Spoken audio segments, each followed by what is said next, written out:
The gun belt hanging on the fence post hadn't been touched in 5 years. Not since the day Jacob Thornton buried his brother in the hard Montana soil and decided laughter was a luxury he could no longer afford.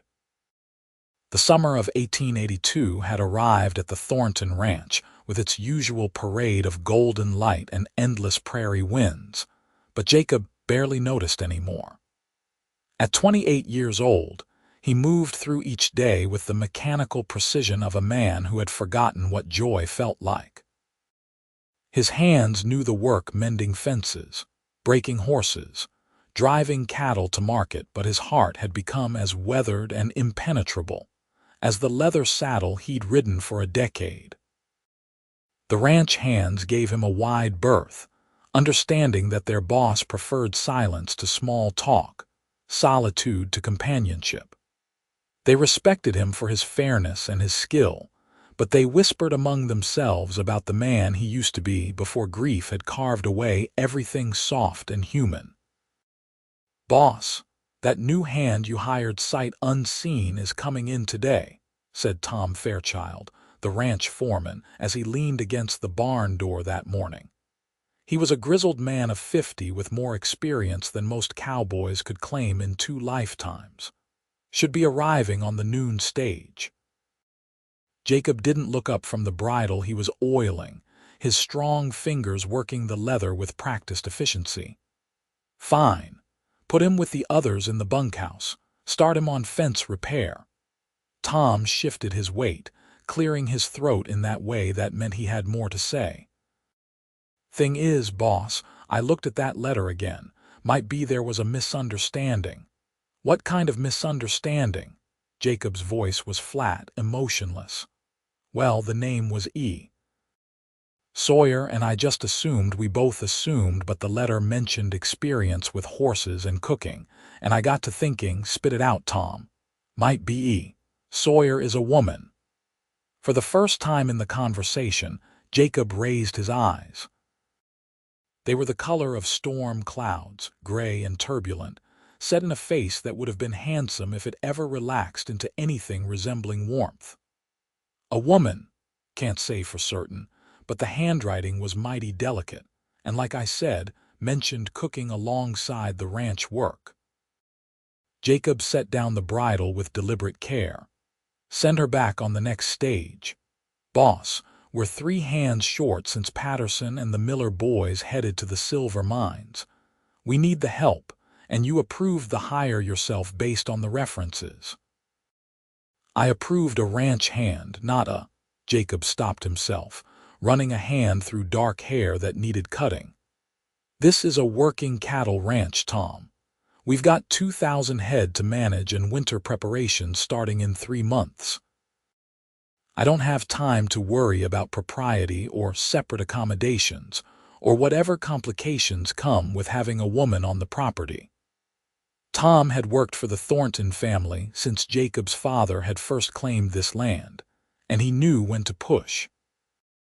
"The old line shack near the eastern pasture is empty. She could stay there.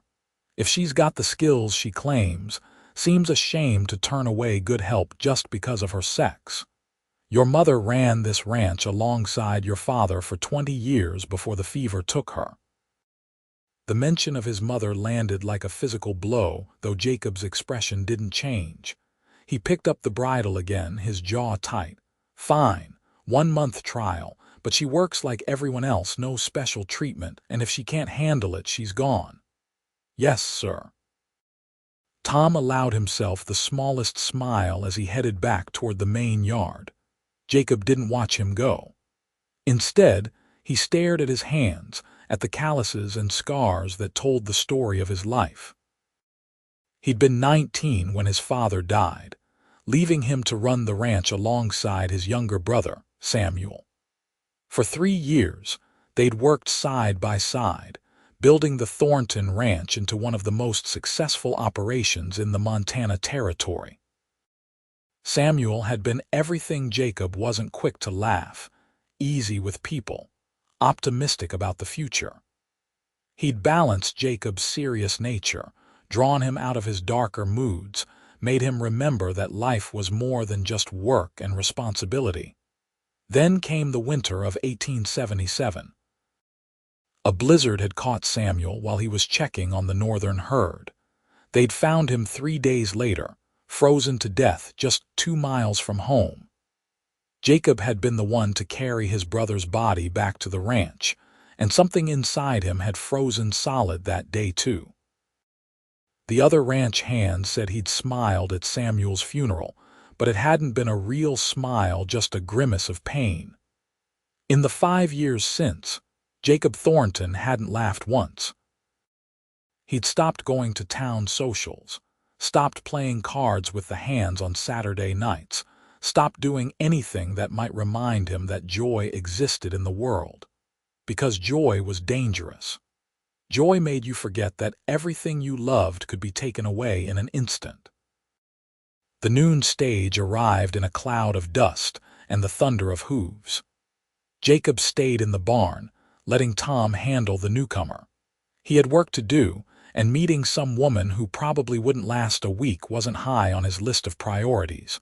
But even from a distance, he could hear her voice. "Thank you so much, sir. Yes, I have everything I need. Oh, what a beautiful place. Look at those mountains." The enthusiasm in her tone made something twist uncomfortably in Jacob's chest. He focused harder on his work, determined to ignore the commotion in the yard. Tom appeared in the barn doorway 20 minutes later, and he wasn't alone.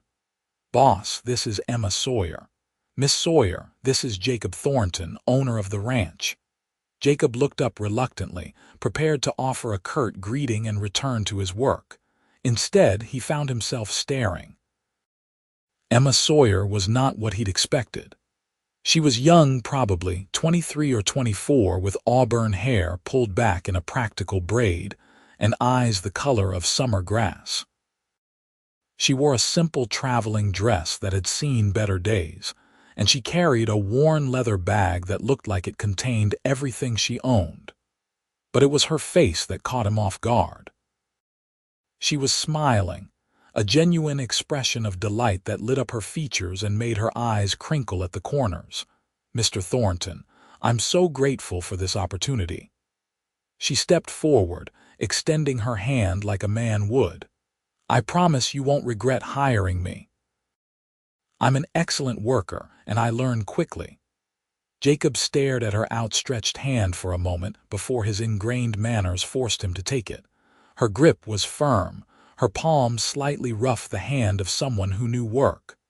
"Tom will show you to your quarters and explain your duties. We start at dawn, of course."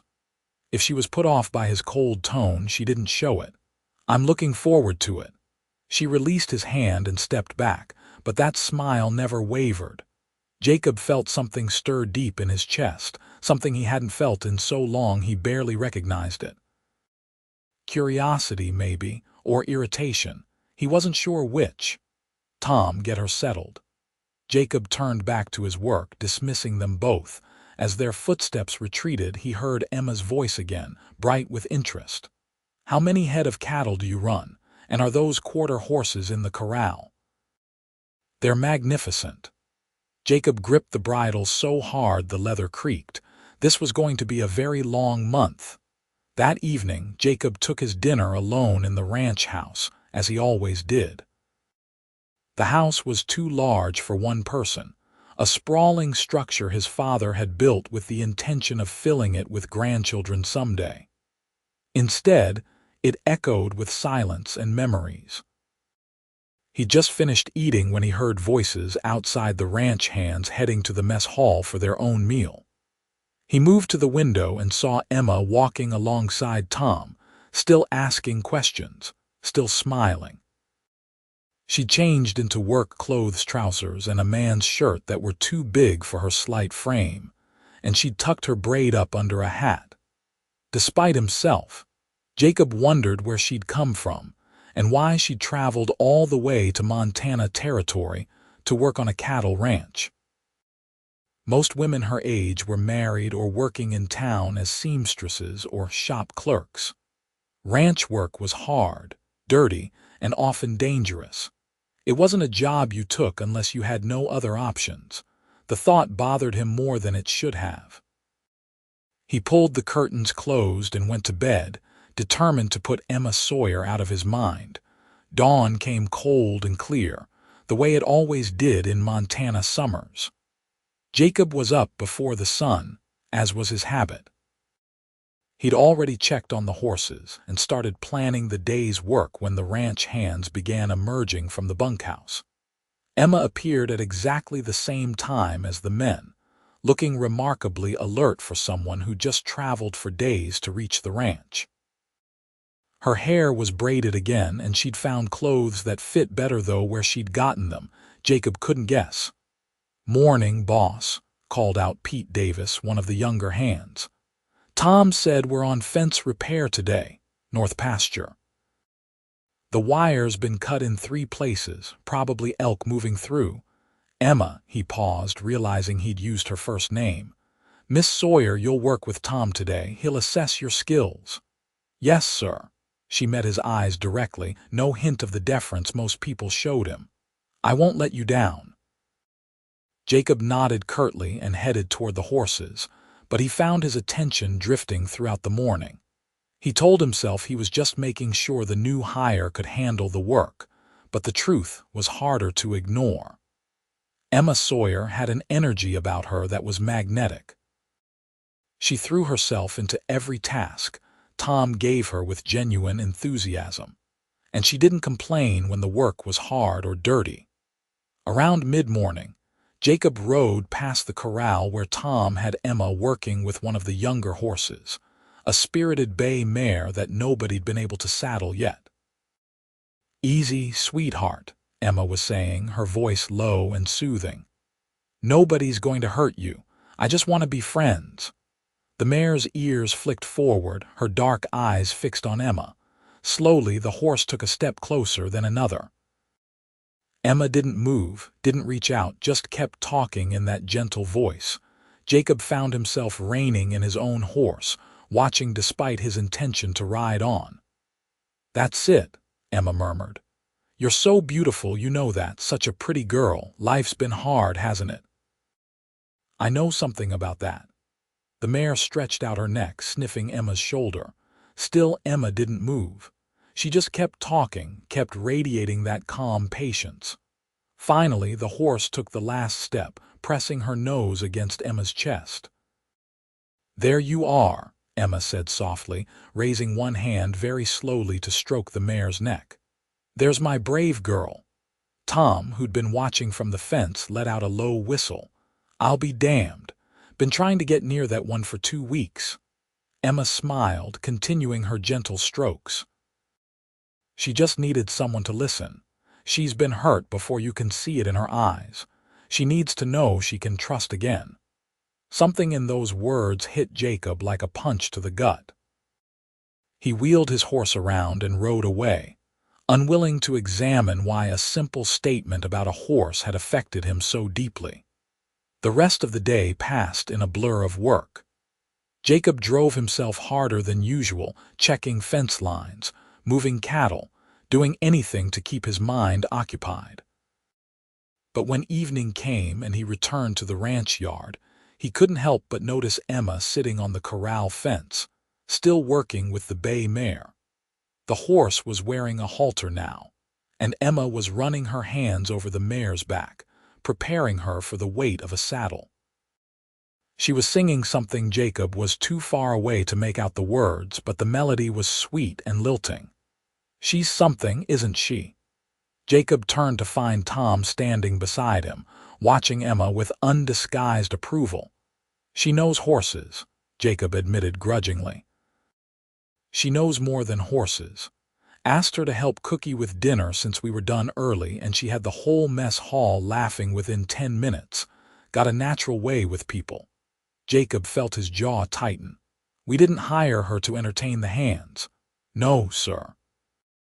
But it's nice to have some life around the place again." Tom's voice was careful, but his meaning was clear.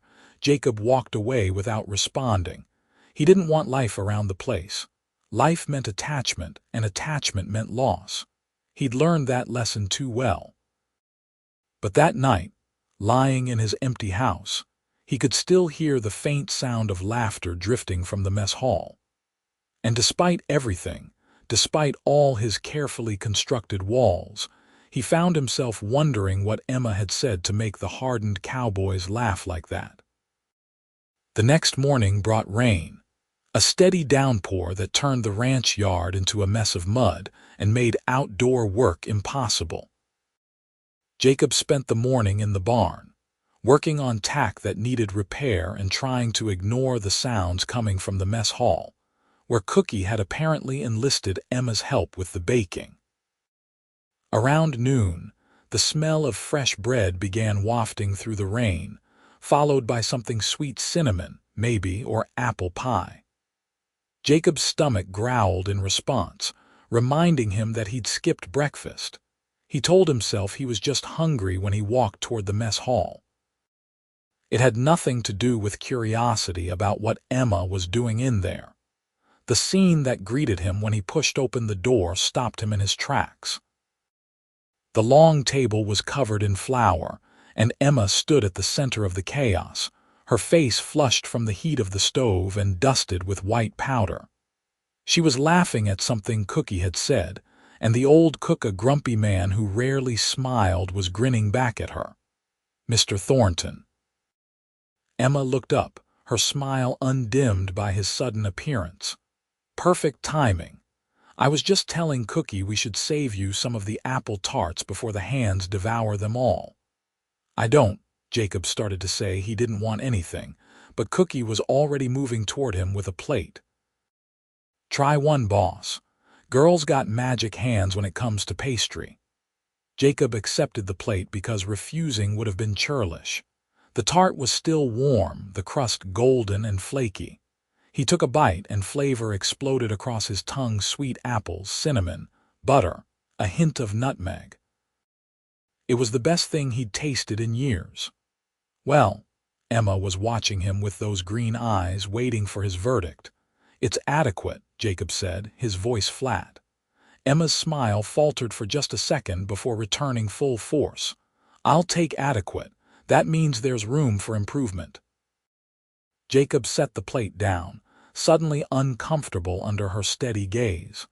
"The rain should clear by evening. I'll need you checking the drainage ditches to make sure we don't have flooding in the low pasture." Of course.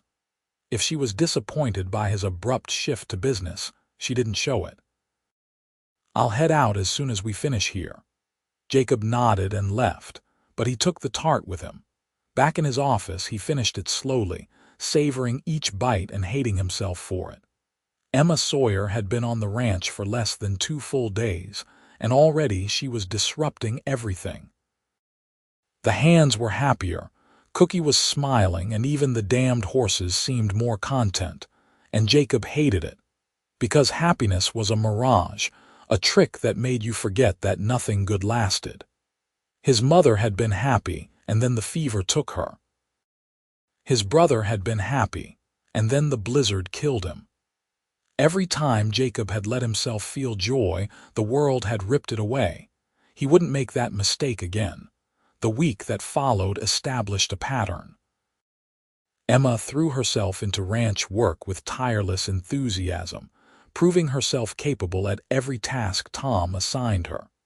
She could ride as well as any of the hands, and she had an uncanny ability to calm even the most fractious horses.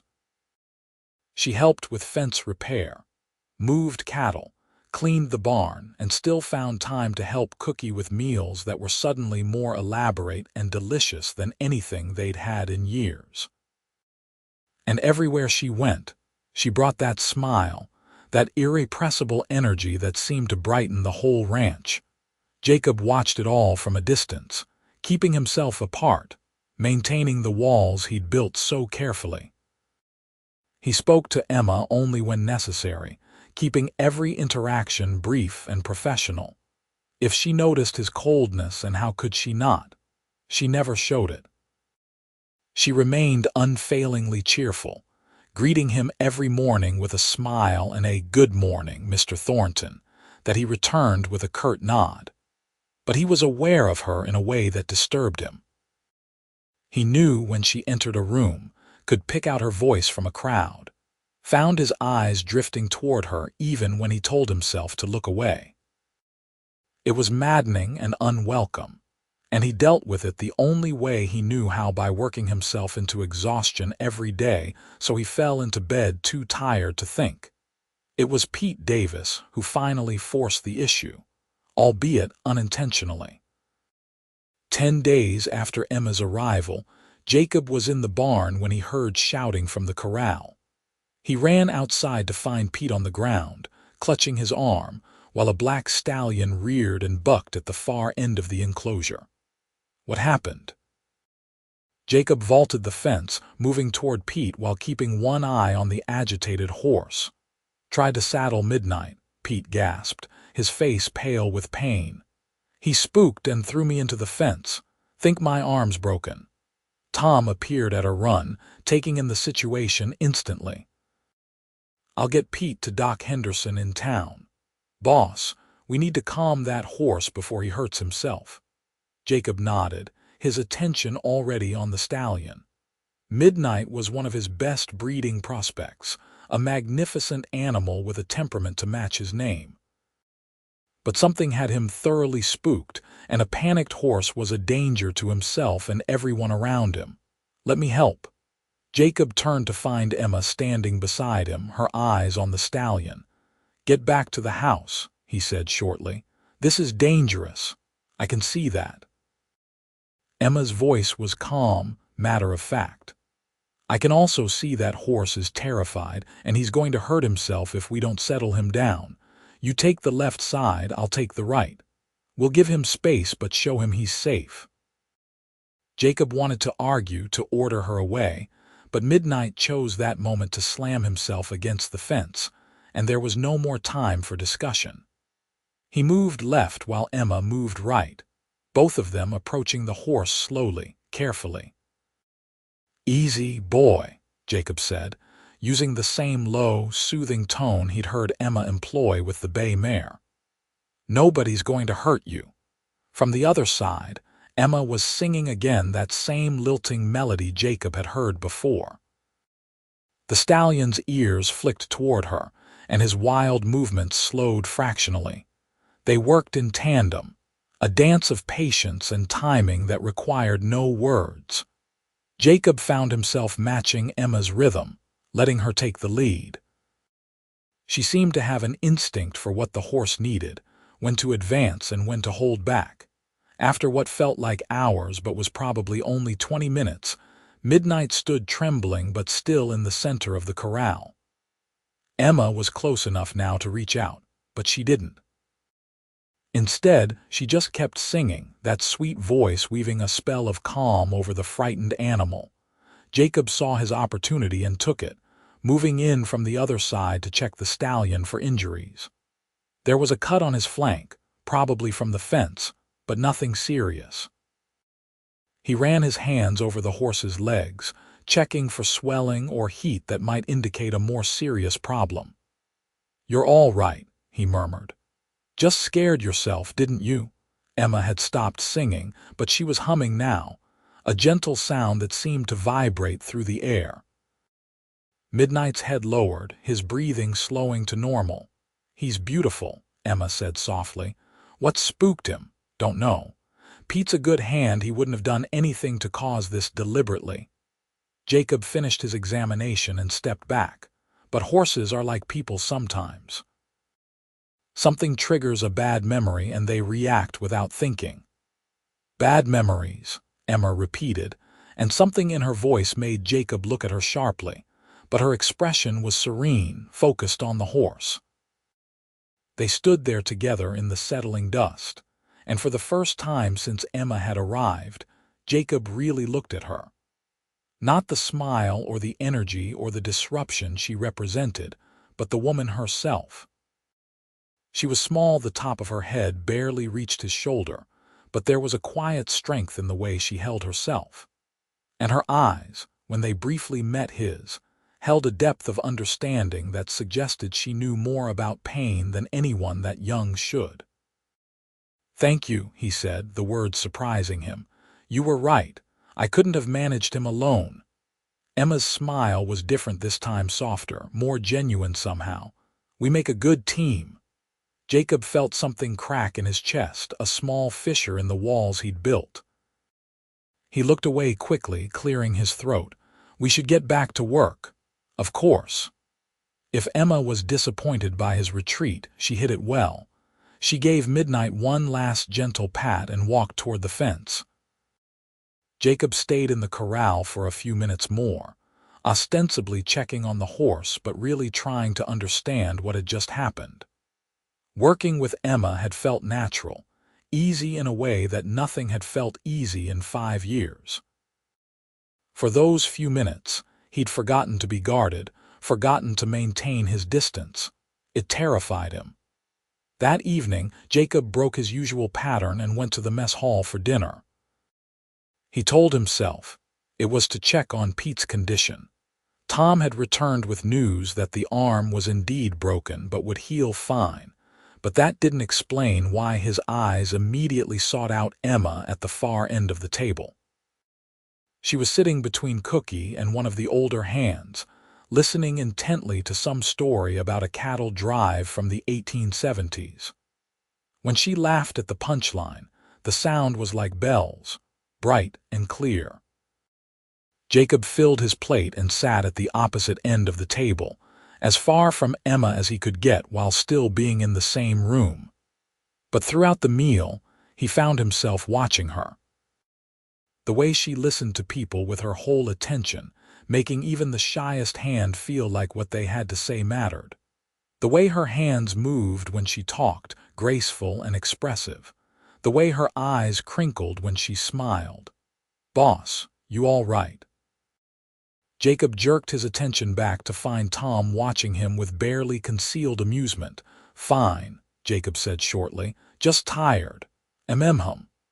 Tom didn't bother to hide his grin. "Been a long day." Jacob stood abruptly, his meal half finished. "I've got paperwork to finish." He fled to the sanctuary of his office, but even there he couldn't escape. Because now he was thinking about Emma, really thinking about her, and once he'd started he couldn't seem to stop. Where had she come from? Why was she here? What had put that shadow of understanding in her eyes when he'd mentioned bad memories? He pulled out the letter she'd sent in response to his advertisement for ranch hands. It was brief, professional, listing her experience with horses and cattle work at her family's farm in Ohio. But reading it again, Jacob noticed things he'd missed before. There was no mention of why she'd left Ohio, no reference to family except in the past tense. And the handwriting, for all its neatness, had a slight tremor in places that suggested the writer had been emotional when she penned it. Jacob set the letter down, troubled. Emma Sawyer was running from something he'd bet the ranch on it. The question was what? And the bigger question, the one that scared him.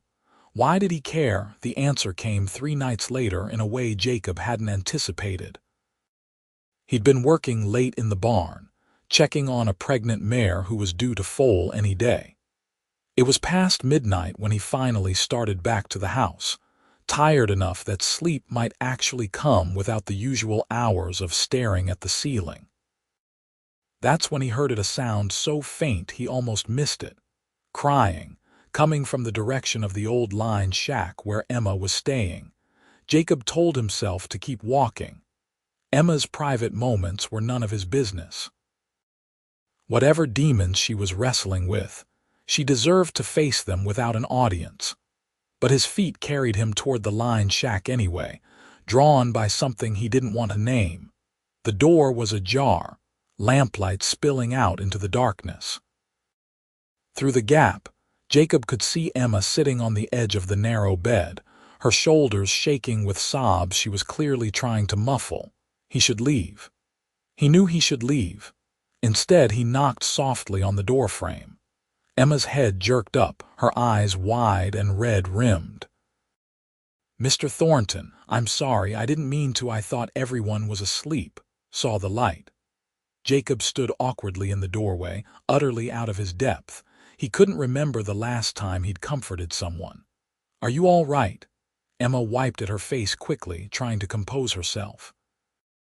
I'm fine, just being foolish. You don't cry like that over foolishness. The words came out before Jacob could stop them, rougher than he intended. For a long moment, Emma just looked at him. Then, slowly, she gestured to the other end of the bed, the only place to sit in the small shack. You might as well come in. I suppose I owe you an explanation. Jacob hesitated, every instinct screaming at him to retreat. But something in Emma's expression, a loneliness that mirrored his own, made him step inside and close the door behind him. He sat on the far end of the bed, careful to keep distance between them. You don't owe me anything. I do, though. Emma's voice was steady now, though her eyes were still bright with tears. You gave me a job when you had every right to send me back, and you deserve to know why I'm really here. Jacob waited, his pulse inexplicably racing. I had a family in Ohio, Emma began, her gaze fixed on her hands. Parents, 2 younger sisters. We had a small farm, nothing like this ranch, but it was ours. And I was engaged to a man named Thomas Riley. We were supposed to be married last fall. Something twisted in Jacob's gut at the mention of a fiancé, but he forced himself to stay silent. Thomas was a good man, kind, hardworking. Everyone said we'd be happy together. Emma's voice cracked slightly. But I didn't love him. I tried to, but I just couldn't. And when I finally worked up the courage to break off the engagement, he took it hard. Too hard. She paused, taking a shaky breath. He started drinking, saying terrible things around town about me. My parents were mortified. They'd already spent money they didn't have on wedding preparations. My father said I was selfish, that I'd ruined the family's reputation over romantic notions. And then, what happened? Jacob asked quietly. Thomas got drunk one night and tried to force his way into our house. Said if I wouldn't marry him willingly, he'd make sure no other man would want me. My father fought him off, but Thomas swore he'd make our lives hell. He had friends, connections in town. Within a month, we were being refused service at shops we'd patronized for years. My father lost contracts he'd counted on. My sisters were shunned at school. Emma's hands were clenched so tight her knuckles were white. I couldn't watch them suffer for my choices, so I took what little money I'd saved and left. Told them I was going west to be a governess, that I'd send money when I could. I saw your advertisement in a newspaper at a boarding house in Nebraska, and it seemed like fate, a fresh start where nobody knew me or my story. And today, Jacob asked, though he thought he knew the answer, today would have been my wedding day. Emma's laugh was bitter. I've been so good at not thinking about it, at staying busy and cheerful, but tonight it all caught up with me. I keep wondering if I made the right choice. If maybe I should have just married him and saved my family the shame. No. The word came out with surprising force. Jacob turned to face Emma fully. You did the right thing. You can't build a life with someone you don't love, and no man worth his salt would want a woman forced to his side. Emma's eyes widened. You really believe that? I do. And Jacob realized he meant it completely. Riley sounds like a coward and a bully. You're well rid of him. My father didn't see it that way. Then your father was wrong. Jacob felt anger rising in his chest, not at Emma, but at the man who'd driven his own daughter away rather than protect her. You showed courage coming here, starting over. That's not something to be ashamed of. Emma was staring at him with an expression Jacob couldn't quite read. You're the first person to say that. Everyone else back home acted like I'd committed some terrible sin by refusing to go through with the marriage. Then everyone else was wrong too. They sat in silence for a moment, the lamplight casting soft shadows across the small room. Jacob was intensely aware of Emma's presence, of how close they were sitting, of the tears still glistening on her cheeks. Can I ask you something? Emma's voice was hesitant. Tom mentioned that you used to be different, That something happened 5 years ago that changed you. Was it your brother? Jacob stiffened, every instinct demanding he shut down this conversation. But Emma had just shared her deepest pain with him. Didn't she deserve the same honesty? Samuel, he heard himself say. His name was Samuel. He was 3 years younger than me and everything I wasn't. Friendly, optimistic, always laughing, people loved him. What happened to him? Winter storm. He went out to check on the cattle and got caught in a blizzard by the time we found him. Jacob's throat tightened. I was supposed to go with him that day. But I was angry about something stupid. I can't even remember what now, and I told him to go alone. If I'd been there, maybe I could have. Don't. Emma's hand was suddenly on his, warm and solid. Don't do that to yourself. You can't know what would have happened. Maybe you both would have died. Or maybe the storm would have taken him anyway, and you'd still be blaming yourself. Jacob looked down at their joined hands, marveling at how natural it felt. For 5 years, I've told myself that joy is dangerous. That if I don't let myself feel anything, I won't have to feel the pain of losing it. And has it worked? Emma asked softly. Does not feeling anything hurt less? The question hit Jacob like a hammer blow because he knew the answer. No, he admitted. It just means I'm alone with the pain instead of having anything to balance it out. Emma's fingers tightened on his. I'm sorry for what happened to Samuel and for the 5 years you've spent punishing yourself for something that wasn't your fault. Jacob looked up and found her watching him with those impossibly green eyes, full of compassion and understanding.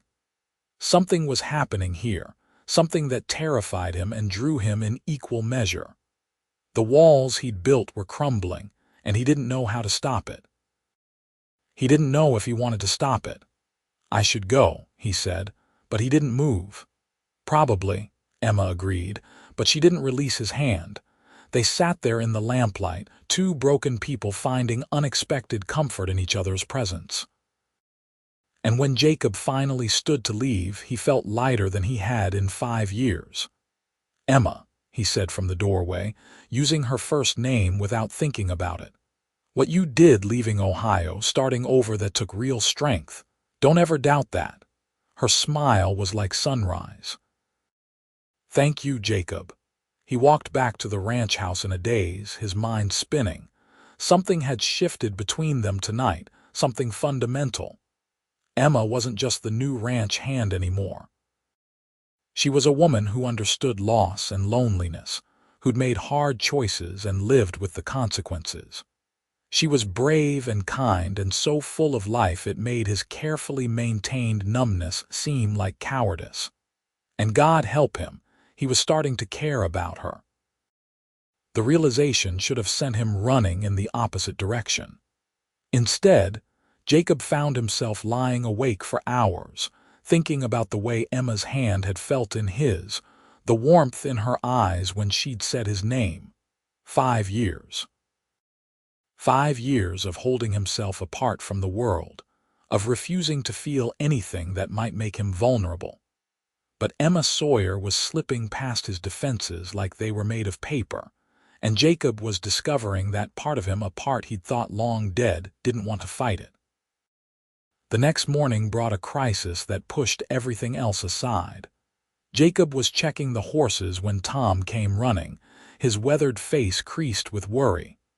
Boss, we've got trouble. Jerry Hutchins just rode in from the North Range. Says there's nearly 30 head of our cattle on his land, and they've trampled his crops. Jacob swore under his breath. Hutchins ran a small farm that bordered the northern edge of the Thornton Ranch, and he'd been complaining for years about cattle straying onto his property. How bad is the damage? Bad enough. He's talking about going to the territorial marshal if we don't pay for the loss. Get the hands together. We need to round up those cattle and check the fence line. There must be a breach. Jacob was already striding toward the barn, his mind racing through logistics. Within 20 minutes, they were riding north. Jacob, Tom, and 4 of the hands, including Emma. Jacob had tried to tell her to stay behind, but she'd simply looked at him and said, "You need everyone you've got, and I can ride as well as any man here." He hadn't argued further. The ride to Hutchins' property took nearly an hour. When they arrived, the scene was worse than Jacob had feared.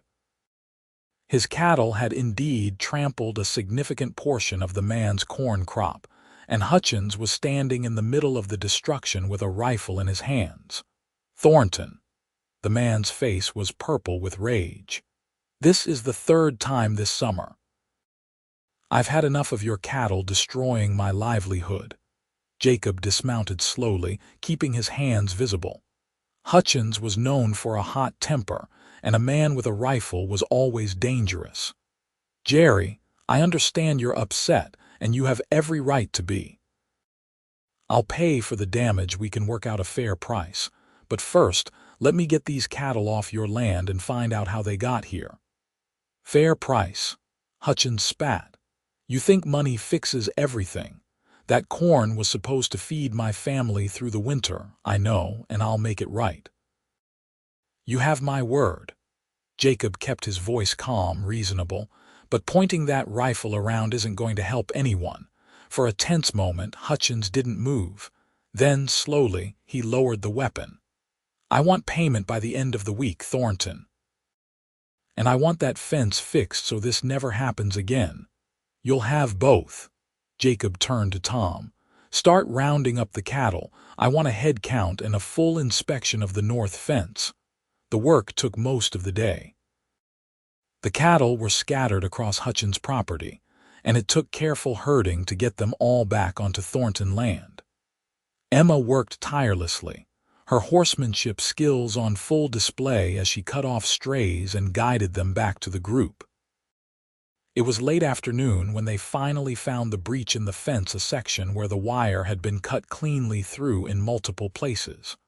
"Boss, this wasn't an accident," Tom said grimly. "Someone did this deliberately."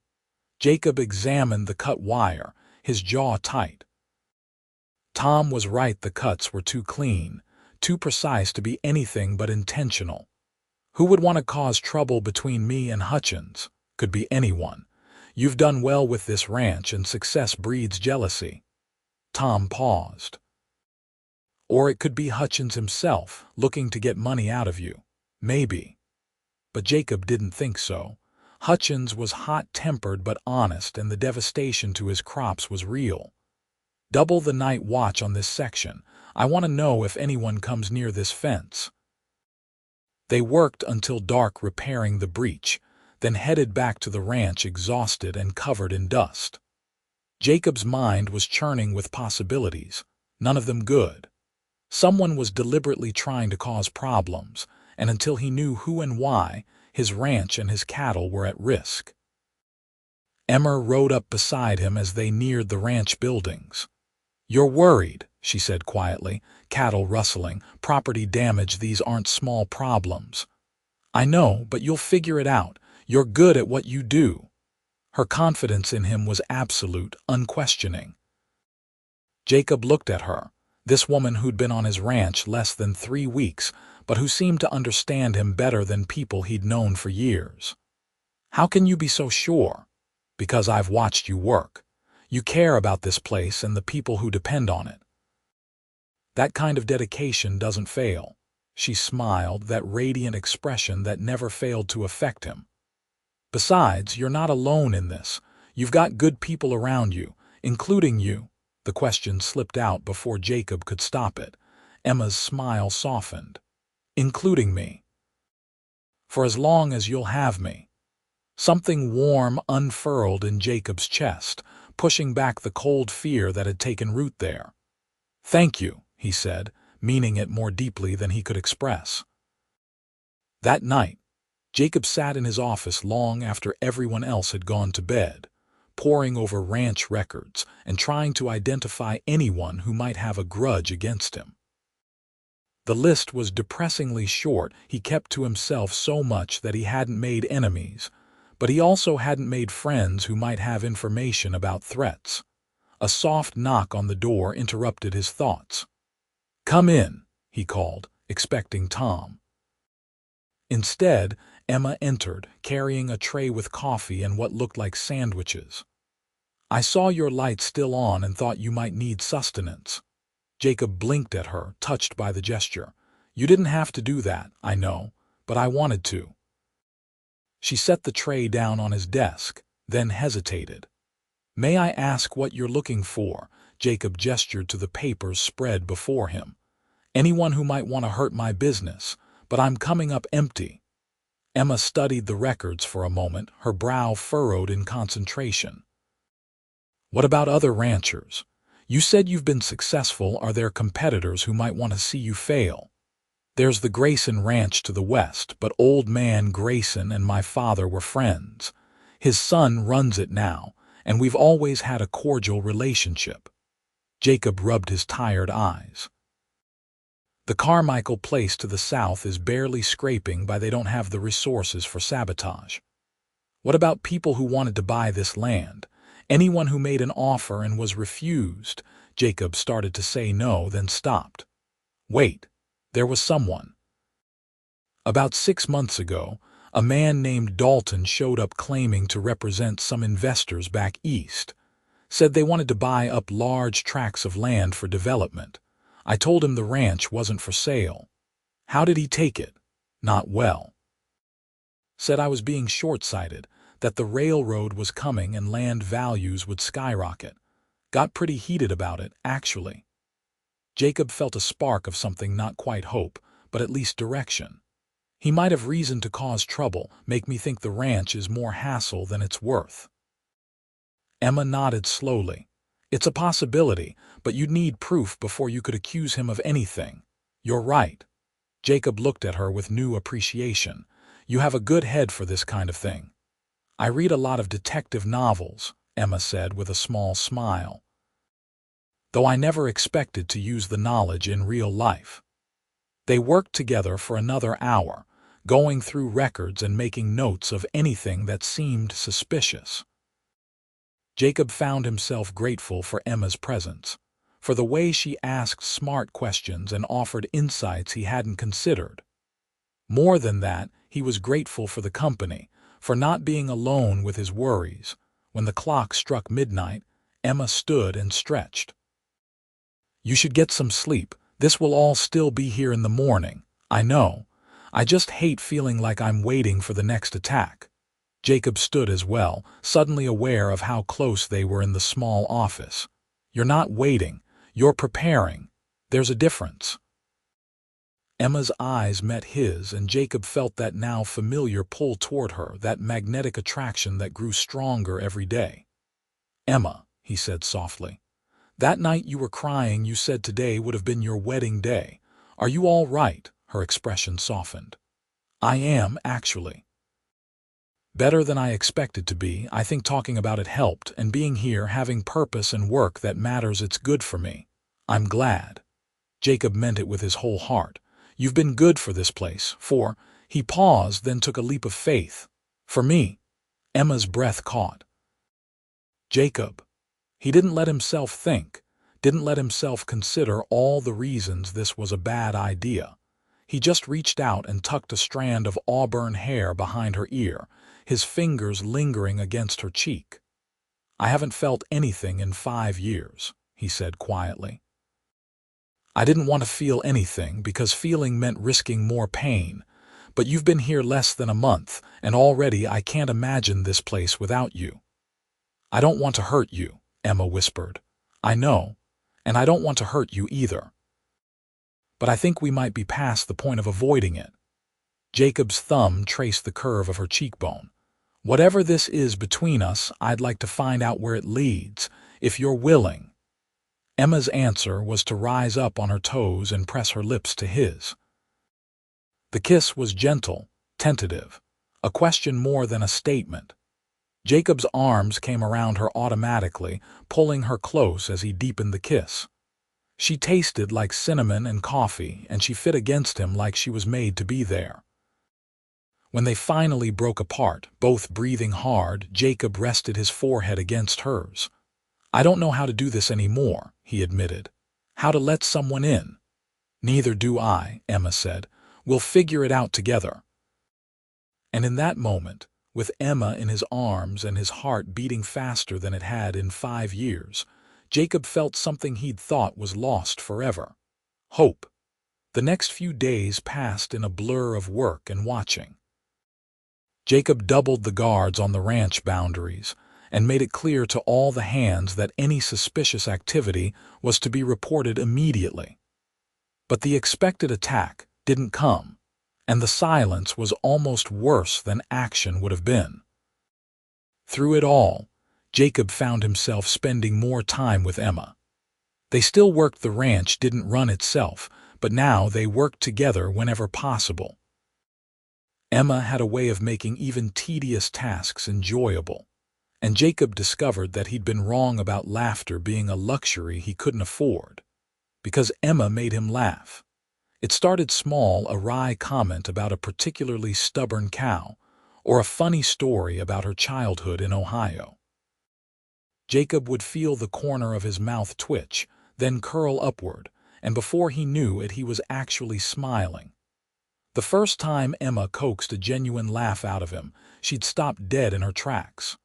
"What?" Jacob had asked, confused by her expression.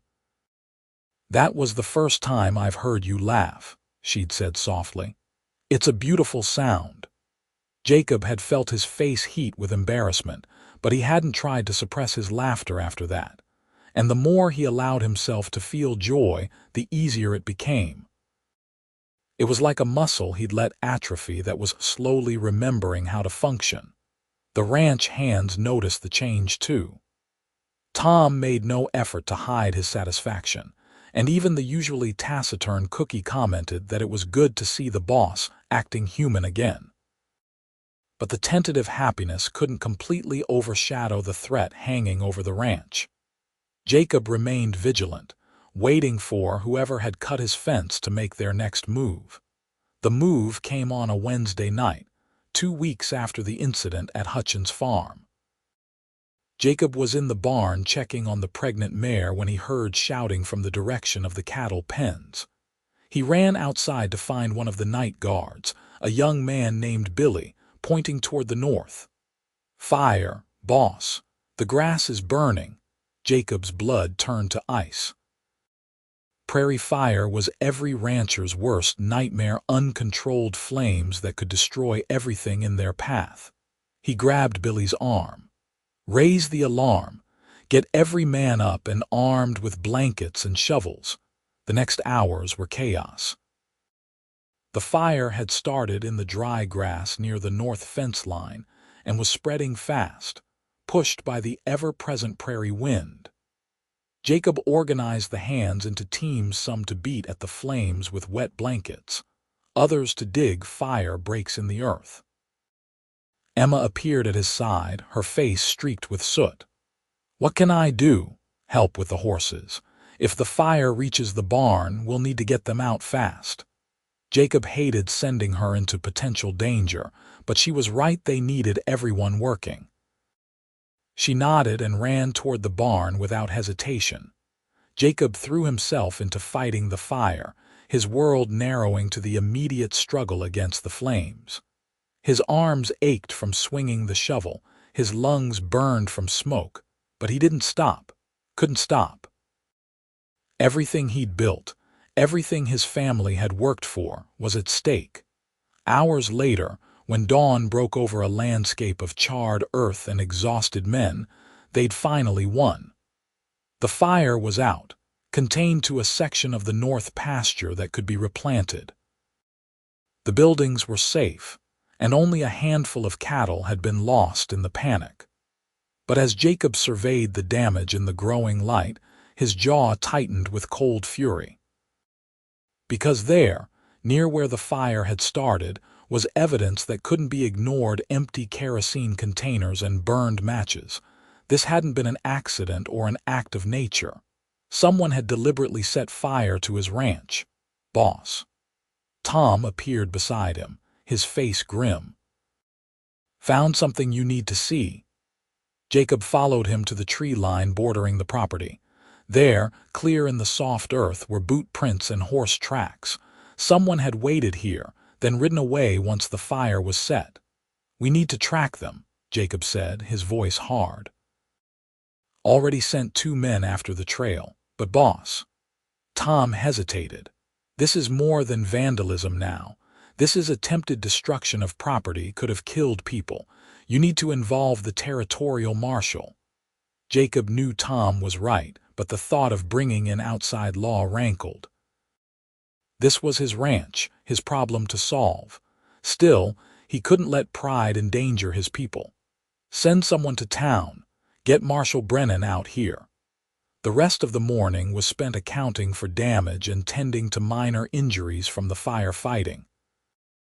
Emma had managed to get all the horses to safety, though several were spooked and would need careful handling for days. The pregnant mare had gone into labor during the chaos, and Emma had stayed with her through the birth. Jacob found her in the barn, sitting in the straw beside the mare and her new foal. She looked exhausted, her clothes ruined and her hair escaping its braid, but she was smiling as she watched the baby horse struggle to its feet. "You should be resting," Jacob said softly. Emma looked up, her smile widening when she saw him. "So should you, but neither of us will we? Probably not." Jacob sat down beside her, his body protesting every movement. "The foal is healthy, perfect. A little filly, strong and stubborn already." Emma leaned her head against his shoulder, a gesture that felt natural and right. "I was so scared when I saw the fire. All I could think about was whether you were safe." Jacob wrapped an arm around her, pulling her close. "I'm all right, and so are you, thank God." They sat in silence for a while, watching the foal nurse from her mother. Jacob felt the tension slowly draining from his body, replaced by bone-deep weariness and something else, gratitude that everyone he cared about had survived the night. "Jacob," Emma said quietly, "what are you going to do?" "Find whoever did this. Make sure they can't hurt anyone else." His voice was grim with determination. "And then, I don't know yet, but I won't let them drive me off my land." Emma lifted her head to look at him. "I know you won't, but promise me you'll be careful. Promise me you won't do anything reckless out of anger." Jacob met her eyes, seeing the fear and concern there. "I promise. I've got too much to live for now to take stupid risks." Understanding dawned in Emma's expression. "Do you mean that?" Instead of answering with words, Jacob kissed her. It was deeper than their first kiss, more certain, a declaration of feelings he wasn't quite ready to speak aloud. When they broke apart, Emma was smiling through tears. "I was starting to think I'd imagined the other night, that maybe I'd read too much into a moment of weakness." "It wasn't weakness, and you didn't imagine anything." Jacob cupped her face in his hands. "Emma Sawyer, I don't know where this is going or how we'll make it work, but I know I want to try. I want to see where this leads." "So do I," Emma whispered, "more than anything." They might have stayed there in the barn indefinitely, but the sound of approaching horses interrupted the moment. Jacob stood and helped Emma to her feet, then went to meet the newcomers. Marshal Brennan was a solid man in his 50s, with sharp eyes that missed nothing. He listened to Jacob's account of the fence cutting and the fire, examined the evidence, and made careful notes. "You said there's a man named Dalton who tried to buy your land." The marshal's pen hovered over his notebook. "About 6 months ago. I don't know if he's still in the territory." "I'll look into it. But Mr. Thornton, I have to tell you, even if we find who did this, proving it in court will be difficult. Most folks won't testify against someone if it means making an enemy." Jacob's frustration must have shown on his face because Brennan held up a hand. "I'm not saying we won't try. Just want you to have realistic expectations. In the meantime, keep your guards posted and document anything suspicious. If they try again, we might catch them in the act." After the marshal left, Jacob called a meeting of all the ranch hands. They gathered in the barn, tired and smoke-stained but ready to listen. "I want to thank all of you for your work last night," Jacob began.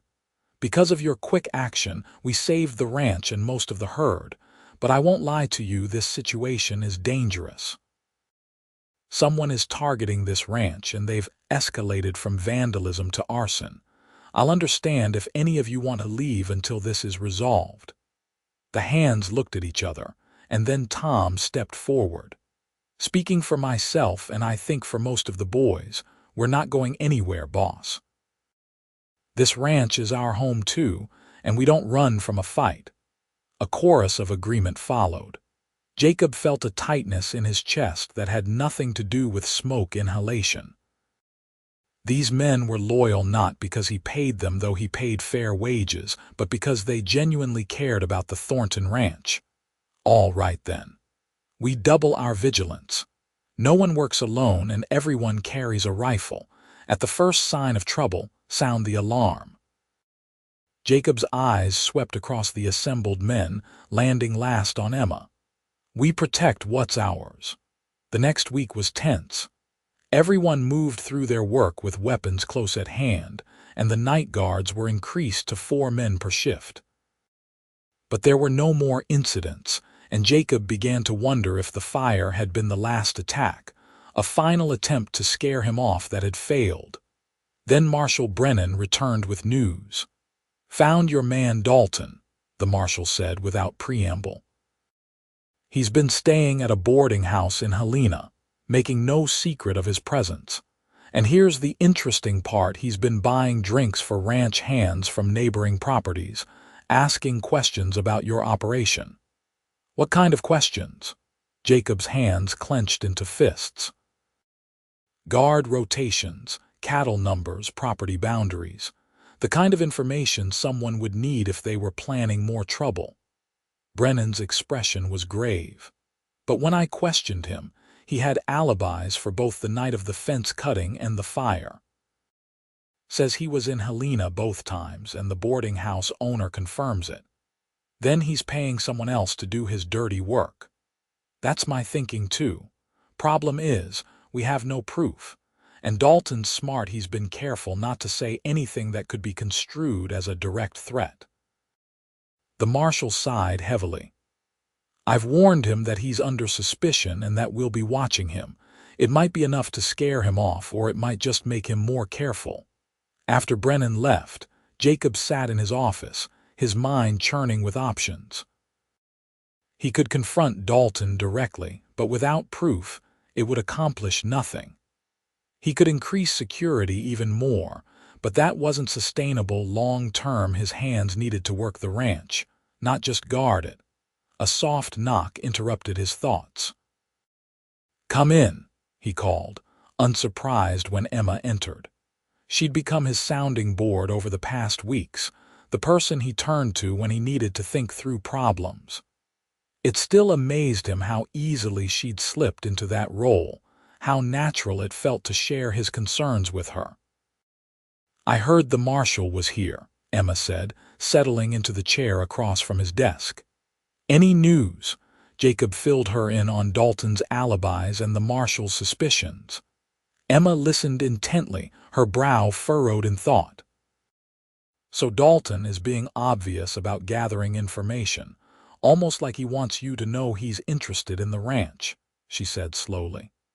"But he has alibis for the actual attacks, which means either he's innocent or he's clever enough to make sure he can't be directly implicated." Emma was quiet for a moment, then said, "What if that's exactly what he wants? For you to focus all your attention on him while someone else does the actual dirty work?" Jacob leaned forward. "You think there's more than one person involved? It would make sense. Dalton creates a distraction, makes himself visible and suspicious. Meanwhile, his partner or partners carry out the attacks. That way, even if one of them gets caught, the others can continue. That's devious. It's also effective." Emma's expression was troubled. "Jacob, I don't like how calculated this is. Whoever is behind it isn't just trying to scare you, they have a real plan." Jacob felt a chill run down his spine because Emma was right. This wasn't random violence or simple intimidation. Someone was orchestrating a campaign against his ranch, and they were smart enough to cover their tracks. "I need to figure out what they're planning next," he said. "Get ahead of them instead of just reacting." "How? I don't know yet, but I'm not giving up my ranch without a fight." Emma reached across the desk and took his hand. "I know you won't, but please, Jacob, be careful. Don't let anger make you reckless." "I won't." He squeezed her hand, drawing strength from her touch. "I've got too much to lose now." The answer came from an unexpected source 2 days later. Jacob was working with one of the younger horses when a rider approached at full gallop. He recognized Billy, one of the hands he'd sent to town for supplies. "Boss," Billy reined in hard, his horse lathered with sweat. "I've got information about Dalton." Jacob's pulse quickened. "What did you learn?" "I was at the general store when I overheard two men talking. They didn't know I was there. I was in the back looking at saddle soap. They were talking about a big land deal. Said Dalton had investors lined up to buy half the ranches in the territory once he cleared the way. And boss, they mentioned your ranch specifically. Said it was the biggest prize and that Dalton was planning something major for the end of the month." "Did you recognize the men?" Billy shook his head. "Never seen them before. Dressed like city folk, not ranchers. They left before I could follow them." Jacob's mind raced. The end of the month was less than 2 weeks away. "Did they say what Dalton was planning?" "No, sir. Just that it would be decisive and that you wouldn't be able to refuse his offer after it happened." Jacob felt cold fury settle in his gut. "Billy, I want you to ride to the marshal's office and tell him everything you just told me. Then I want you to stay in town and keep your ears open. If you hear anything else, send word immediately." After Billy left, Jacob gathered Tom and his most trusted hands. He explained what he'd learned and watched their expressions harden with anger. "So what do we do, boss?" asked Pete, his broken arm now healed enough to work again. "We prepare for whatever Dalton's planning. And we make sure he fails." Jacob's voice was hard as iron. "I want round-the-clock surveillance on all the ranch boundaries. I want every building checked for fire hazards and flammable materials removed or secured. And I want someone watching the road from town at all times. If Dalton or anyone associated with him comes near this ranch, I want to know about it." "What about the cattle?" Tom asked. "Move the main herd closer to the ranch buildings where we can protect them better. It'll mean more work feeding them, but I'd rather have them close than scattered across the range where they're vulnerable." The next week and a half was a blur of preparation. Jacob worked his hands hard, but he worked himself harder, surviving on minimal sleep and constant vigilance. Emma was his anchor through it all, keeping him fed and reminding him to rest when he pushed himself too far. They stole moments together when they could have shared cup of coffee before dawn, a quiet conversation in the barn after everyone else had gone to bed. Jacob found himself opening up to Emma in ways he'd never imagined possible, sharing his fears and hopes, his memories of Samuel and his dreams for the ranch's future. And slowly, without fully realizing it was happening, he fell completely in love with her. The realization hit him one evening as he watched Emma working with the bay mare, the horse that had been so skittish when Emma first arrived, but that now followed her around like a devoted dog. Emma was laughing at something the mare had done, her face alight with joy, and Jacob felt his heart actually skip a beat. This was love. This fierce protectiveness, this constant desire to be near her, this feeling that the world was brighter when she was in it, this was what he'd been trying so hard to avoid for 5 years, and he wouldn't trade it for anything. "Emma," he called out before he could overthink it. She turned, still smiling. "Yes." Jacob crossed the corral to stand before her, his heart pounding. "I need to tell you something." Her expression shifted to concern. "What's wrong?" "Nothing's wrong. Everything's right, actually, for the first time in years." Jacob took her hands in his. Emma Sawyer, I love you. I'm in love with you. And I know the timing is terrible with everything that's happening, but I can't keep it inside anymore. You've brought light back into my life, and I want you to know that whatever happens, you've changed everything for me." Emma's eyes filled with tears, but she was smiling wider than Jacob had ever seen. "Oh, Jacob, I love you too.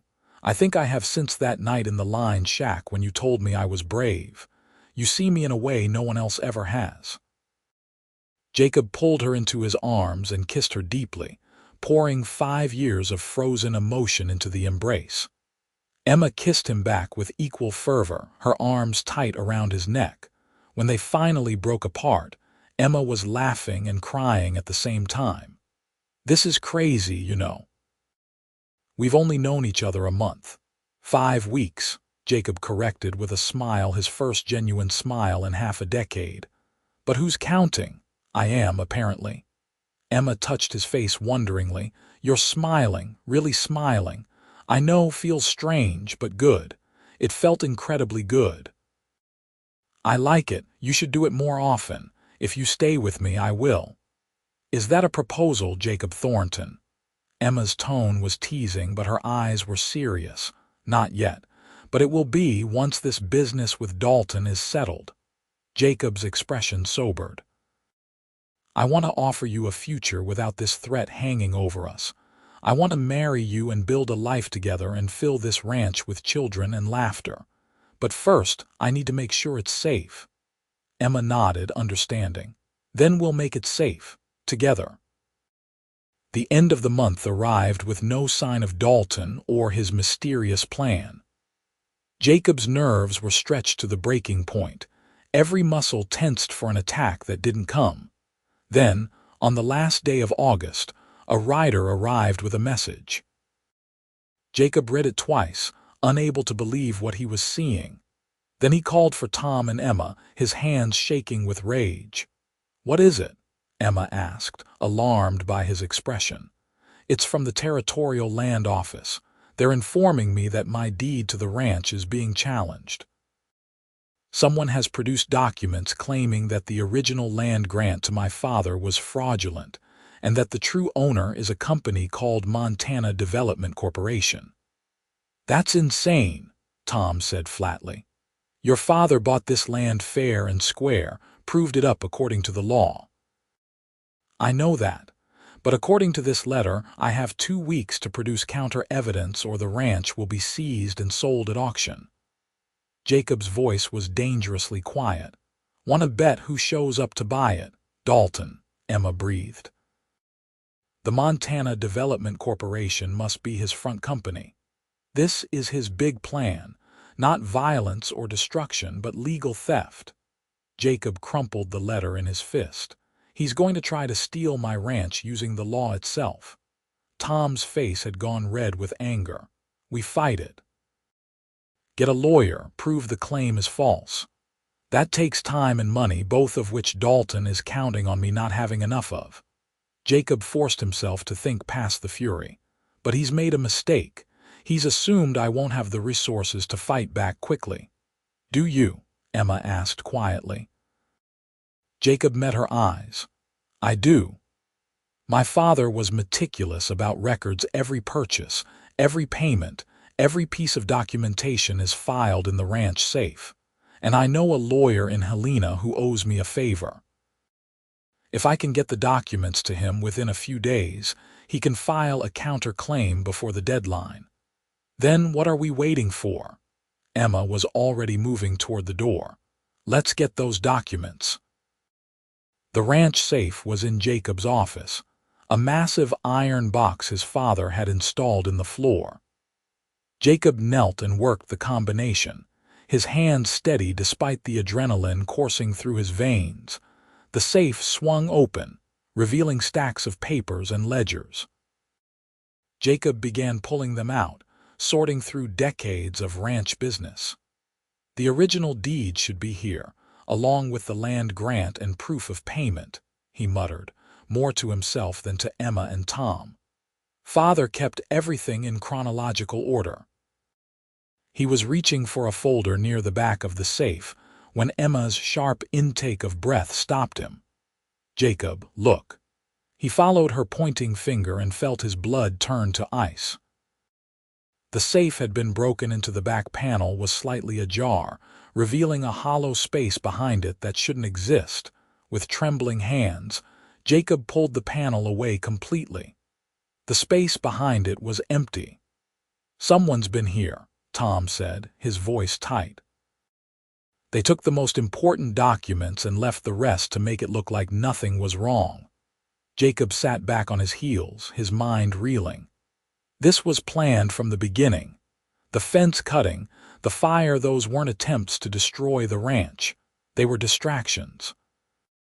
Ways to keep me busy while someone broke into my office and stole the deed.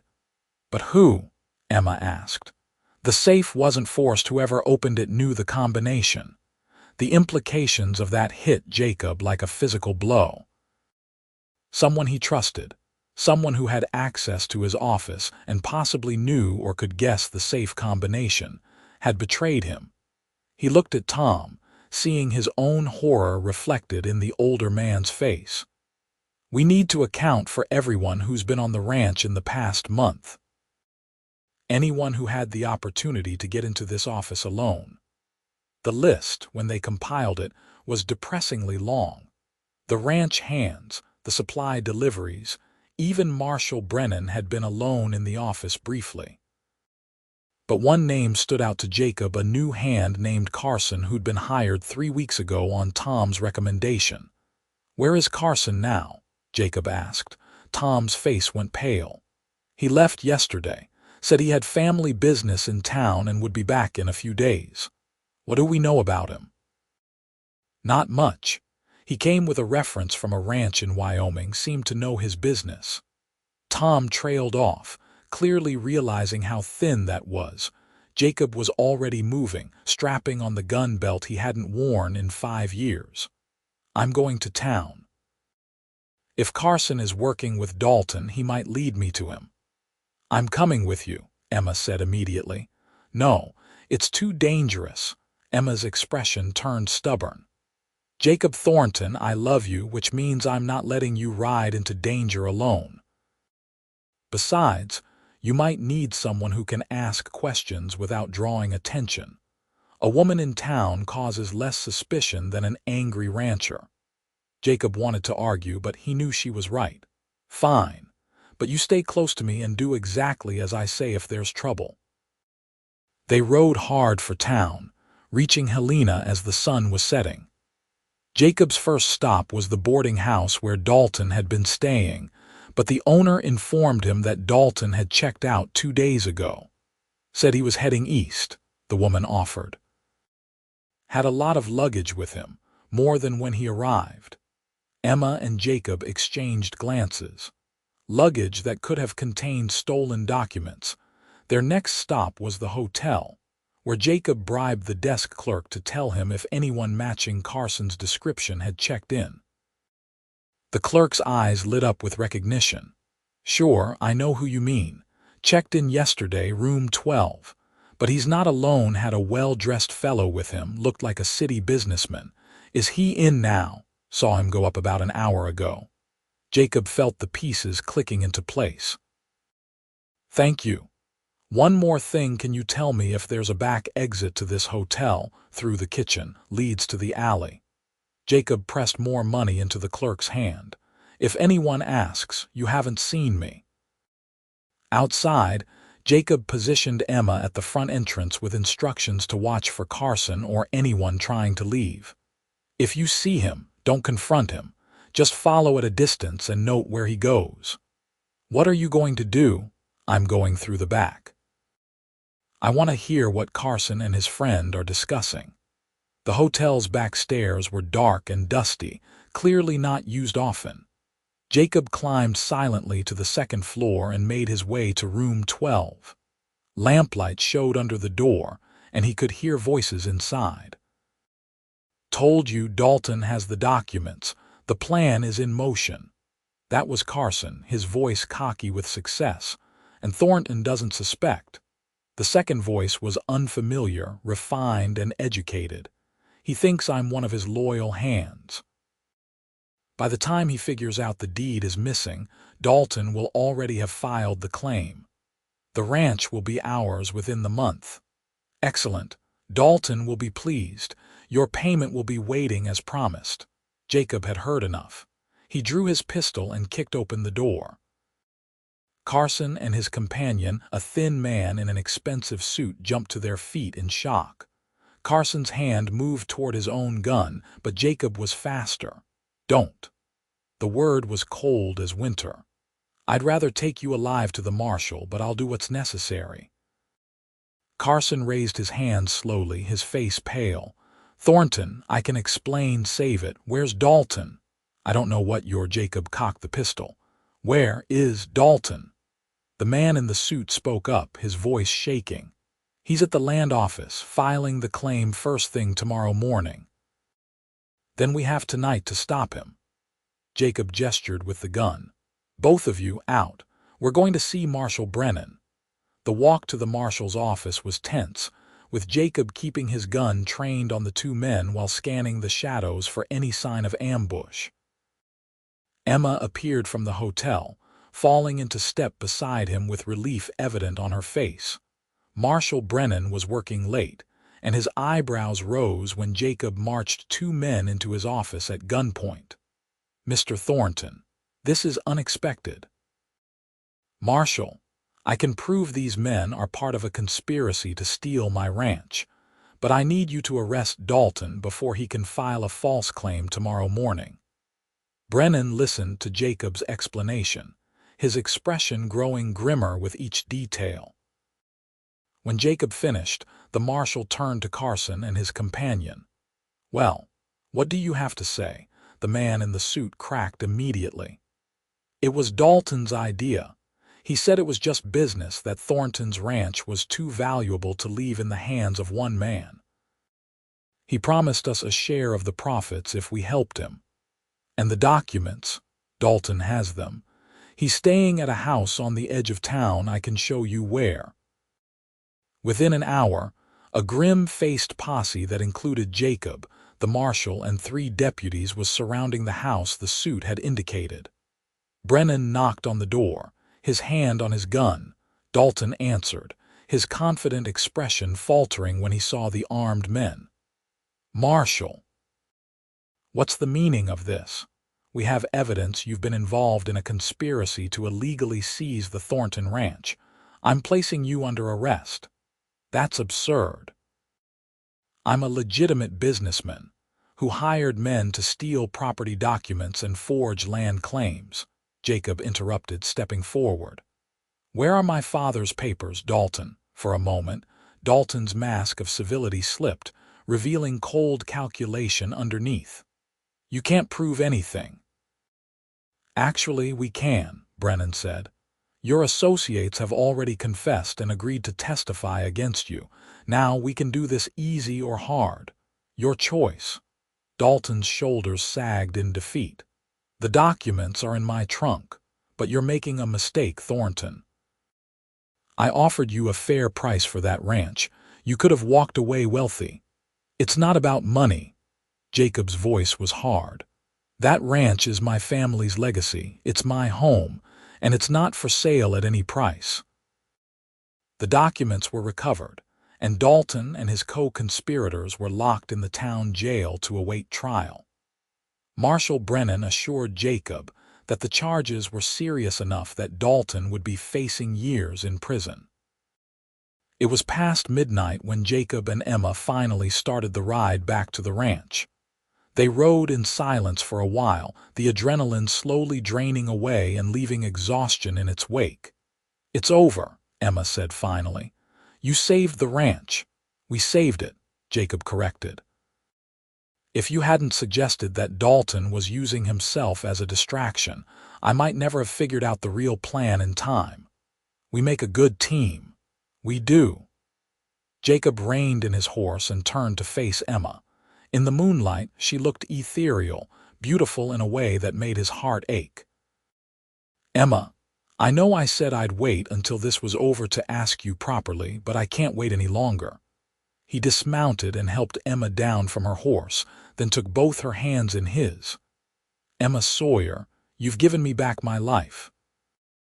You've taught me that it's possible to feel joy again, to laugh again, to hope for the future. I can't imagine spending another day without you by my side. Will you marry me?" Emma's smile was radiant, brighter than the moon above them. "Yes, yes, Jacob Thornton, I will marry you. Nothing would make me happier." Jacob pulled her into his arms and kissed her, pouring all his love and hope and gratitude into the embrace. Emma kissed him back with equal passion, her hands tangling in his hair. When they finally broke apart, both breathless and smiling, Jacob rested his forehead against hers. "I love you so much. I love you too, more than I ever thought possible." Emma laughed softly. "A month ago, I was running from a broken engagement and a ruined reputation. Now I'm engaged to the man I love, about to start a new life in the most beautiful place I've ever seen. Funny how life works out sometimes. Funny and wonderful." Emma's expression turned serious. "Jacob, I need you to know I'm not going to be a traditional rancher's wife. I want to keep working with the horses, helping run the ranch. Is that going to be a problem?" "A problem? Emma, I'm counting on it. This ranch is as much yours now as it is mine. We'll run it together as partners." Jacob smiled. "Though I reserve the right to worry about you when you're breaking particularly stubborn horses. And I reserve the right to worry about you when you're doing dangerous ranch work. I think that's fair." They remounted and continued toward home, because the ranch truly felt like home now. Not just a place Jacob worked, but a place where he belonged with Emma beside him. The ranch hands had waited up for their return, and they greeted the news of Dalton's arrest with cheers and backslapping. When Jacob announced his engagement to Emma, the celebration grew even louder. Tom pulled Jacob aside with a grin. "About time you made it official. We've all been watching you two dance around each other for weeks. That obvious as the sun rising, but I'm happy for you, boss. You deserve this. And Emma's good for you, she's brought life back to this place." Jacob looked across the room to where Emma was being congratulated by Cookie and the other hands, her face glowing with happiness. "She's brought life back to me. I didn't realize how much I'd shut down until she showed me what I was missing." "Samuel would have liked her," Tom said quietly. "He always said you needed someone who could make you laugh." The mention of his brother no longer brought the sharp stab of pain it once had. Instead, Jacob felt a warm sadness mixed with gratitude for the years they'd had together. He would have loved her, and he'd be happy to see me happy again. "I think he is," Tom said, "wherever he is." The wedding was held 6 weeks later, on a crisp October morning when the Montana sky was an impossible blue, and the mountains were dusted with the first snow of the season. It was a simple ceremony. Emma had no family to invite, and Jacob wanted only their closest friends present. Tom served as best man, and Cookie surprised everyone by baking an elaborate 3-tier cake. The ceremony was held in the ranch's main yard, with Pastor Williams from town officiating. Emma wore a simple white dress that one of the rancher's wives had helped her make, with wildflowers in her auburn hair. She looked so beautiful that Jacob felt his throat tighten when he saw her. "Dearly beloved," Pastor Williams began, but Jacob barely heard the words. He was too focused on Emma, on the love shining in her eyes, on the smile that had become as necessary to him as breathing. When it came time for the vows, Jacob spoke from the heart. "Emma, 5 weeks ago you rode into my life and changed everything. You taught me how to feel again, how to hope again, how to laugh again. You've given me a future I never thought I'd have. I promise to love you, protect you, and stand beside you for all the days of my life." Emma's voice was thick with emotion when she replied, "Jacob, You saw me when I felt invisible. You believed in me when I'd stopped believing in myself. You gave me a home and a purpose and a love deeper than anything I'd ever imagined. I promise to be your partner in all things, to share your joys and your burdens, and to love you with everything I have." When Pastor Williams pronounced them husband and wife, Jacob kissed Emma to enthusiastic applause and more than a few whistles from the ranch hands. The celebration lasted well into the night, with music and dancing and enough food to feed twice their number. Jacob danced with his bride under the stars, holding her close and marveling at how perfect she felt in his arms. "Happy?" Emma asked, her head resting against his shoulder. "Happier than I ever thought I'd be again." Jacob pressed a kiss to her hair. "You, deliriously happy, though I have to admit I'm looking forward to when it's just the two of us." Jacob grinned. "Me too. But we should probably stay at the party a bit longer. It would be rude to leave our own wedding celebration too early." "I suppose you're right." Emma's sigh was exaggerated. "But you're making me coffee in the morning, husband." "Deal, wife." The words sent a thrill through Jacob. Wife. Emma was his wife, his partner, his love. After 5 years of loneliness and grief, he had a future to look forward to again. Later, when they finally escaped to the ranch house, which was now truly their home, Jacob carried Emma over the threshold amid more cheers from the hands. Inside, he set her down gently and cupped her face in his hands. "I love you, Emma Thornton. I love you too." Emma's smile was soft and intimate. "Now kiss me properly, cowboy." Jacob was happy to oblige. The first year of their marriage was both challenging and wonderful. Emma proved to be everything Jacob had hoped for as a partner, capable, hardworking, and full of ideas for improving the ranch. She had a gift for training horses that brought in extra income, and her cheerful presence transformed the ranch from just a workplace into a real community. They had their disagreements, of course. Emma could be stubborn when she thought she was right, and Jacob still sometimes retreated into old patterns of trying to handle everything alone.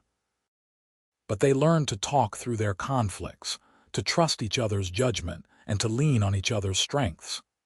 The Dalton case went to trial in the spring of 1883, and Jacob testified about the conspiracy to steal his ranch. Dalton was found guilty and sentenced to 10 years in prison. His accomplices received lighter sentences in exchange for their testimony, but Carson was banned from working on any ranch in the territory. With the threat finally resolved, Jacob and Emma could focus on building their future. They expanded the horse breeding program, added new pastures for the growing cattle herd, and even hired 2 more hands to help with the increased work. And through it all, Jacob laughed. He laughed at Emma's jokes, at the antics of the ranch animals, at the stories the hands told around the dinner table. The sound became so common that Tom eventually stopped commenting on it, though he never stopped smiling when he heard it. It was a warm summer evening in 1884 when Emma told Jacob she was pregnant. They were sitting on the porch of the ranch house, watching the sun set over the mountains. Emma had been quieter than usual all day, and Jacob had been about to ask what was troubling her when she spoke. "Jacob, I have something to tell you." He turned to her, concerned by her serious tone. "What is it? Are you all right?" "I'm fine. Better than fine, actually." Emma took his hand and placed it on her still flat stomach. "We're going to have a baby, in February if my calculations are right." For a moment Jacob couldn't speak. Then joy exploded through him, so intense it was almost painful. "A baby, really, really." Emma was crying and smiling at the same time. "Are you happy?" "Happy." Jacob pulled her into his arms, holding her as carefully as if she were made of glass. "Emma, I'm ecstatic, terrified but ecstatic." "Terrified? Why?" "Because I've never been a father before. What if I'm terrible at it?" Emma laughed through her tears. You won't be terrible, you'll be wonderful, just like you are at everything else. I don't know about that, but I'll try my hardest. Jacob placed his hand over Emma's stomach again, awed by the life growing there. Our child. It doesn't seem real. It will in a few months when I'm too big to ride horses and you have to help me get out of chairs. Jacob kissed her tenderly. I'll do whatever you need. Always. The pregnancy was relatively easy, for which Jacob was profoundly grateful. Emma continued working with the horses until she was 6 months along, at which point Jacob gently but firmly insisted she take it easier. She grumbled about being coddled, but secretly seemed relieved to have an excuse to slow down. The ranch hands treated Emma like she was made of porcelain, rushing to help her with anything remotely heavy and insisting she sit down whenever possible. Emma bore it with good humor, though she did occasionally sneak out to the barn when she thought no one was looking just to visit her favorite horses. Jacob caught her doing exactly that one cold January evening. He found her in the barn, stroking the bay mare that had been the first horse she gentled at the ranch. "You're supposed to be resting," he said mildly. Emma didn't turn around. "I was resting. For hours I got bored. Jacob came to stand beside her, running his own hand over the mare's neck. "How are you feeling, really?" "Nervous," Emma admitted. "What if something goes wrong? What if I'm not a good mother?" Jacob pulled her into his arms, or as close as her rounded belly would allow. "You're going to be an amazing mother. And as for something going wrong, we've got Doc Henderson on standby and every woman in town ready to help if needed. You're not alone in this, Emma. You'll never be alone again." Emma relaxed against him. "I love you so much. Sometimes I still can't believe this is my life. Believe it. This is real and it's ours." Their son was born on a snowy February night in 1885. The labor was long and difficult, and Jacob paced the hallway outside their bedroom like a caged animal while the doctor and 2 women from town attended Emma. Finally, after what felt like days but was actually about 14 hours, Doc Henderson emerged with a smile on his weathered face. "Congratulations, Jacob. You have a healthy baby boy, and your wife is tired but doing fine." Jacob pushed past the doctor into the bedroom. Emma was propped up against the pillows, her hair damp with sweat and her face pale with exhaustion. But she was smiling as she held a small bundle wrapped in blankets. "Jacob, come meet your son." Jacob crossed the room on shaking legs and sat carefully on the edge of the bed. Emma pulled back the blanket to reveal a tiny red face, a shock of dark hair and eyes that were trying to focus on the world around him. "He's perfect," Jacob whispered, his voice cracking with emotion. "He is, isn't he?" Emma placed the baby in Jacob's arms. "I was thinking we could name him Samuel, if that's all right with you." Jacob looked down at the tiny life cradled against his chest, and tears began streaming down his face. Samuel. Yes, he would have loved that. Little Samuel Thornton was a robust baby with healthy lungs and an appetite to match. Jacob threw himself into fatherhood with the same dedication he brought to everything else, learning to change diapers and warm bottles and walk the floor at 3 in the morning when Samuel was fussy. Emma recovered quickly from the birth, and soon the ranch house was filled with baby sounds, crying and cooing, and eventually laughter that made Jacob's heart swell with love. "He's going to be a handful," Emma predicted one morning as they watched 6-month-old Samuel determinedly trying to crawl toward the fireplace. "He's got your stubbornness and my curiosity." "God help us," Jacob said, but he was smiling as he scooped up his son and redirected him toward a pile of wooden blocks. The years that followed were full and rich. Samuel grew into a sturdy toddler with his father's gray eyes and his mother's bright smile.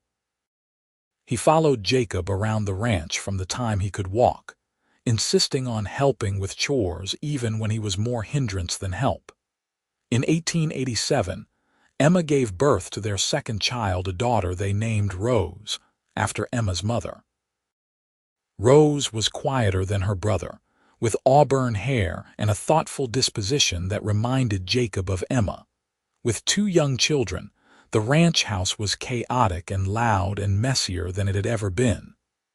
Jacob, who'd once valued silence above all else, found that he loved the noise and disorder. It meant his home was full of life and love. Emma continued to work with the horses when time allowed, teaching both children to ride almost as soon as they could walk. Samuel took to it naturally, but it was Rose who showed her mother's gift for understanding and gentling difficult animals. In 1890, their third child arrived, another son they named William, after Jacob's father. William was a happy baby who rarely cried and seemed content to observe the world with wide blue eyes. The ranch prospered as the children grew. Jacob's reputation for quality horses and well-managed cattle spread throughout the territory, and he was able to expand the operation significantly. He hired more hands and built new barns, but he never forgot the lessons he'd learned, that success meant nothing without people to share it with. On their 10th wedding anniversary, Jacob and Emma escaped for an evening alone, a rare luxury with 3 young children. They rode out to a hill overlooking the ranch, the same place where Jacob had proposed all those years ago. "Look at what we've built," Emma said softly, gazing at the ranch spread out below them. The buildings were larger now, the herds bigger, but the bones were the same. "We built it together," Jacob corrected. "None of this would exist without you." "That's not true. You had the ranch before I arrived. I had land and buildings and cattle, but it wasn't a home until you came." Jacob pulled Emma close. "You know, I was thinking about the day you arrived. I was so determined to send you away, so sure that letting anyone close would only lead to pain. And now I can't imagine my life without you. You, our children, the life we've made, it's everything I never knew I wanted." Jacob kissed her softly. "Thank you for being stubborn enough not to give up on me. Thank you for being brave enough to let me in." Emma rested her head on his shoulder. "Do you ever think about what would have happened if I had gone back to Ohio on that first day?" "Sometimes. But then I remember that I don't believe in chance anymore. I think you were meant to come here, and I was meant to find you. Everything that happened, the good and the bad, led us to each other." They sat in comfortable silence, watching the sun set over their land. In the distance, they could see Samuel and Rose playing in the yard under Tom's watchful eye, while baby William slept in his cradle. "I wonder what they'll remember about their childhood," Emma mused. "I hope they remember love and laughter and feeling safe. They will, because that's what we're giving them every day." Jacob tightened his arm around Emma. "And when they're grown and have children of their own, they'll tell them about the ranch and how their grandmother arrived one summer day and changed everything. That's a nice story. It's our story, and it's far from over." Emma looked up at him with those green eyes that still made his heart skip a beat. "No, it's not over. It's just getting better." The years continued to pass, each one bringing new challenges and joys. Samuel grew into a serious young man who loved the ranch as much as his father did. Rose developed her mother's gift with horses and spent hours in the barn, training and caring for the animals. William, the youngest, had a head for numbers and helped Jacob manage the ranch's accounts. In 1895, Montana gained statehood, and Jacob attended the celebrations in Helena with his family. It was strange to think that the wild territory of his youth had become civilized enough for statehood, but he supposed that was progress. Tom retired in 1897, though he stayed on the ranch in a small house Jacob built for him. "Can't imagine being anywhere else," the old foreman said. "This place is home." Jacob understood completely. The Thornton Ranch was more than just land and livestock. It was a legacy, a community, a family. On his 50th birthday in 1904, Jacob sat on the porch of the ranch house and reflected on the journey that had brought him here. Samuel, now 19, was running most of the day-to-day operations with the same dedication Jacob had shown at that age. Rose, 17, was training horses that people came from 3 states to buy. And William, 14, was already talking about going to college to study business, so he could help expand the ranch even further. Emma sat beside him, her auburn hair now streaked with silver, her face lined with the evidence of a life well lived. She was still beautiful, still the woman who'd ridden into his life 22 years ago and turned everything upside down. "What are you thinking about?" she asked, taking his hand. "Everything. How far we've come, how much has changed. Do you have any regrets?" Jacob considered the question seriously. "Only one, that I wasted 5 years being too afraid to live. But even that led me to you, so maybe it wasn't wasted after all. Definitely not wasted. Those 5 years made you who you were when I met you, strong enough to build a life but lonely enough to let me help." Emma squeezed his hand. "We were both running from pain, Jacob, but we found each other and learned to be brave together." "That we did." Jacob raised Emma's hand to his lips. "I love you, Emma Thornton, more with each passing year. And I love you. Thank you for giving me a life beyond anything I could have imagined. Thank you for teaching me to laugh again." They sat in comfortable silence, watching their children work in the yard below. The ranch hummed with activity, alive with purpose and community. This was the legacy Jacob would leave, not just land and cattle, but a place where people could build lives and families, where laughter rang out freely and love was the foundation of everything.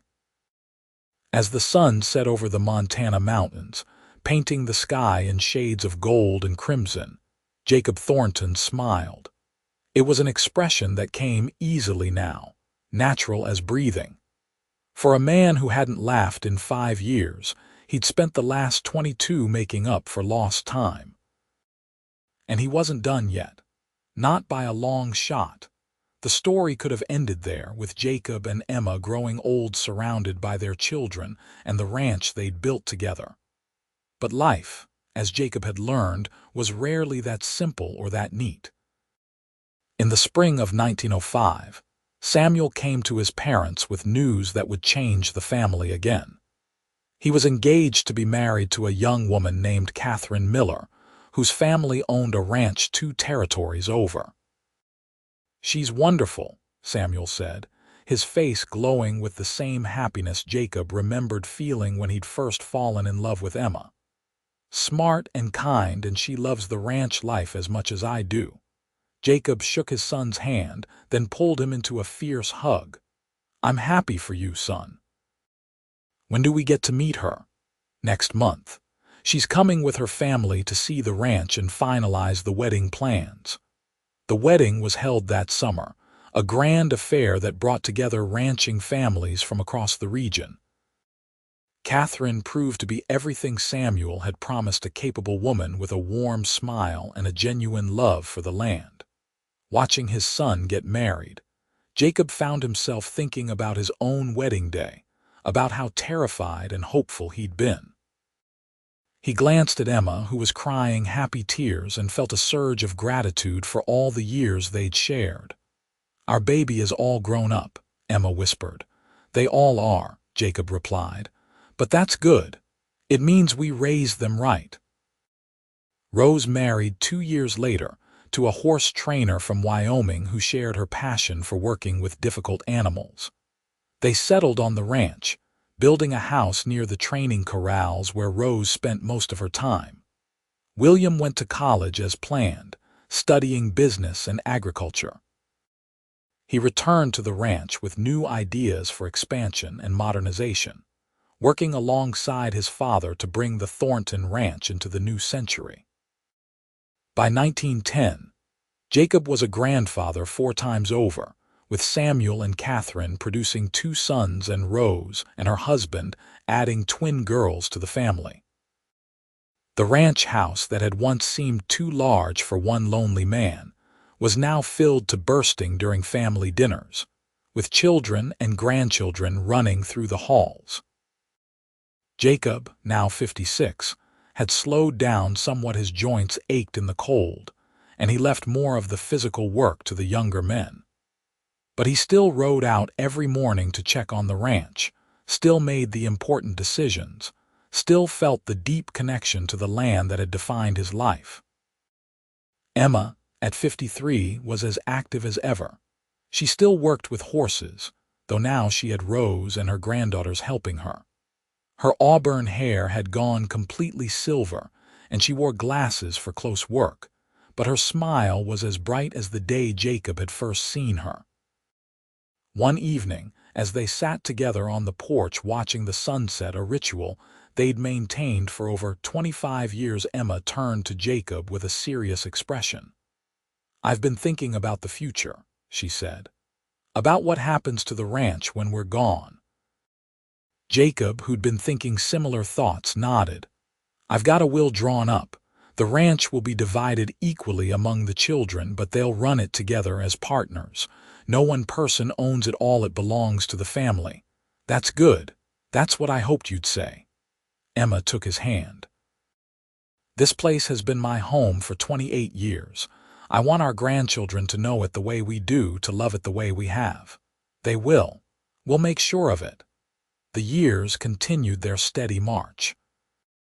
Jacob and Emma aged gracefully, remaining active in the ranch's operations while gradually handing over more responsibility to their children. They traveled some a trip to San Francisco, another to Denver, but they always returned to the ranch, to the mountains and prairies that had witnessed their entire married life. In 1915, Jacob was 61 and Emma was 58. They were sitting on the porch, always the porch, their favorite place, when Emma brought up a topic they'd been avoiding. "We're getting old, Jacob," he smiled. "I've noticed. I mean really old. We need to think about what comes next." "You mean after we're gone?" "Yes." Emma's voice was quiet. "I'm not afraid of dying, not really. But I want to make sure we've done everything we wanted to do, said everything we wanted to say." Jacob pulled her close. "Then let me say this. Emma Thornton, you have been the greatest joy of my life. Every day with you has been a gift. You saved me from a darkness I couldn't escape on my own, and you gave me a family and a future I never dreamed possible. When my time comes, I'll go knowing that I lived fully and loved completely." Emma was crying now, but smiling too. "And you gave me a home when I had nowhere else to go. You saw me, really saw me, when everyone else looked through me. You made me brave and strong, and you showed me what real love looks like." They held each other as the sun set, two people who'd found each other against all odds and built something beautiful together. Jacob Thornton lived to be 72 years old. He died peacefully in his sleep on a spring morning in 1926, with Emma beside him and their children gathered around his bed. His last words were, "It's been a good life." Emma lived for 3 more years after Jacob's death, long enough to see the ranch continue to prosper under their children's management. She spent her remaining time working with horses, telling stories to her grandchildren, and tending the garden Jacob had planted for her decades before. She died in 1929, sitting in the rocking chair on the porch where she and Jacob had spent countless evenings together. The family found her there at sunset, a peaceful smile on her face, as if she'd simply closed her eyes for a nap and never woken up.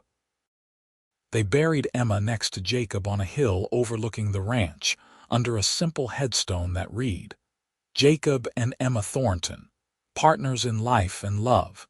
Together they built a legacy that will endure." And it did endure.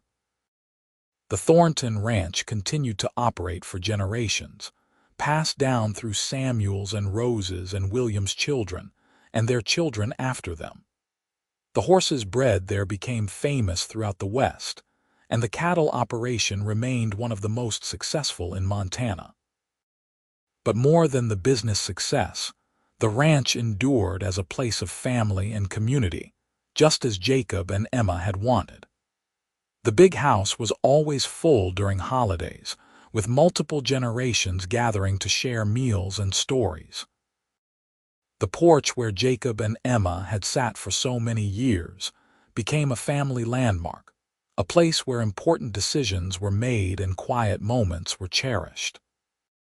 The story of how Emma had arrived one summer day and taught a grief-stricken cowboy to laugh again became family legend, told and retold to each new generation.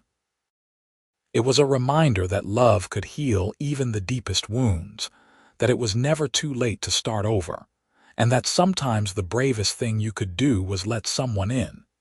Years later, when Samuel was an old man himself, his grandchildren asked him what he remembered most about his parents. "I remember laughter," he said without hesitation. "Our house was always full of laughter. But that wasn't always true. Father told me once that before Mother came, he'd forgotten how to laugh. She changed everything for him, gave him back his life. And in return, he gave her a home and a family and a love that lasted their entire lives." "Did they ever fight?" one grandchild asked. Samuel smiled. "Of course they did. They were both stubborn people with strong opinions, but they always worked it out, always chose love over pride. That was their secret. They chose each other every single day." "You think they're together now?" another grandchild asked. "I know they are," Samuel said with certainty. "Wherever they are, they're together, probably sitting on some heavenly porch, watching the sunset and holding hands." And maybe he was right. Because love, like Jacob and Emma shared, doesn't end with death. It echoes through generations, in the children and grandchildren they created, in the land they nurtured, in the stories that keep their memory alive. The Thornton Ranch still stands today, a testament to two people who found each other when they both needed saving. The big house has been updated and expanded, but the porch remains unchanged, the same boards Jacob and Emma walked, the same view they cherished. And sometimes, on quiet evenings when the sun sets over the Montana mountains, you can almost hear the echo of laughter, the sound of two souls who discovered that the greatest adventure isn't avoiding pain, but having the courage to open your heart anyway. Jacob hadn't laughed in 5 years when Emma Sawyer rode into his life on that summer day in 1882. Her first day on the ranch changed everything for both of them. She taught him to live again, and he gave her a reason to stay. Together, they built not just a successful ranch, but a life full of love, laughter, and legacy. And that, in the end, is the greatest success of all.